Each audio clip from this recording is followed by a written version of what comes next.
2024 has been a year of highs and lows for Lainey Connell. In February, she was an integral part of a St. Scholastica team that won the LHSAA Division I Girls Championship. We won our first state championship in 5 years, which is the 8th to the SSA soccer dynasty. I have been a captain on the team for 2 years, and I was awarded with First Team All-District, Offensive MVP, Metro Player of the Year, State Player of the Year for the offensive, and I'm missing one. Oh, All-Parish Player of the Year. Also in February, she committed to continuing her soccer career at Southeastern Louisiana. It's a good fit because I'm a homebody. I love my family, and to me, they're my biggest support system.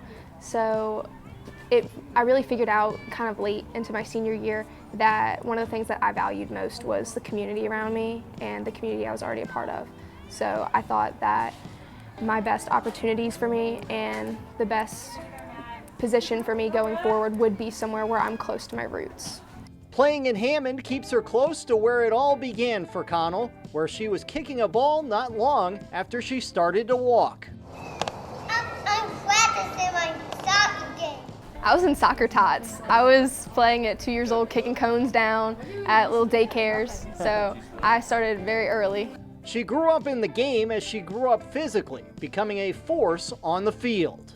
I was kind of always one of the bigger ones in the league. I grew really fast. I think I've been this size since the 5th grade, so I've always had a little bit of an athleticism advantage, but as people caught up to my athleticism, I worked on skill. What she brings is, Lainey just brings a presence on the field. You turn up to the field and you see Lainey walking and all the girls on the other team are like, oh no, like, we have to defend against this girl. And the thing is with Lainey, she plays multiple positions.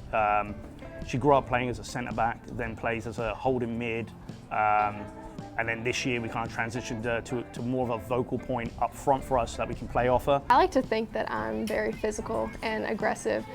I have a high soccer IQ. I feel like I see the ball really well, see where my teammates are, and I bring out opportunities in other players. Connell was a fixture for a successful Louisiana Fire squad, but she also played club soccer in Austin and with Louisiana TDP Elite.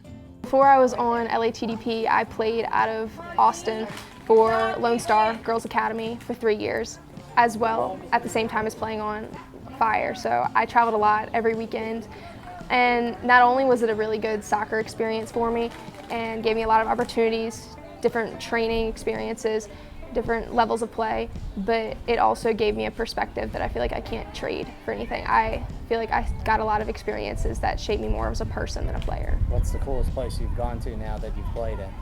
San Diego. Yeah? Yeah. Why was that so awesome? I love the beach. There's a lot to do there. I like Austin too. Before we had the GA, she was also playing for Lone Star out of Austin. So she was traveling from Mandeville to Austin, which is a hike, and she was committed to do that. And then when we brought in the GA platform, she came across here to play for us. It just shows, once again, a girl who's out of town, lives in Mandeville, never misses a practice. Lainey Connell already has and will continue to make her mark on the soccer field, but she has no professional soccer aspirations. In fact, when she's done with college, she'll be going from the field to the court. And I don't mean the basketball court. In college, I'm going to get my MBA and then head off to law school. I'm considering a double major in either political science or psychology, anything that'll help me go to law school. I don't have aspirations to play professional soccer. I want to be more career-oriented. What got you interested in being in law? Well, my parents are both in the medical field, and I knew I didn't want to do that. So, I have a personality that's geared towards more law, specifically litigations. We started this story mentioning the highs and lows of the year for Connell. The low came just 17 days after we interviewed her, when she suffered a knee injury that required surgery in June. But even before that happened, she had an answer that tells you that the injury won't discourage her. I thrive in scenarios where things are looking down on me. Her debut as a Lion might be delayed, but if she gets on the field by season's end, it would be the perfect bookend of highs in 2024 for Lainey Connell. In Baton Rouge, I'm Paul Boron.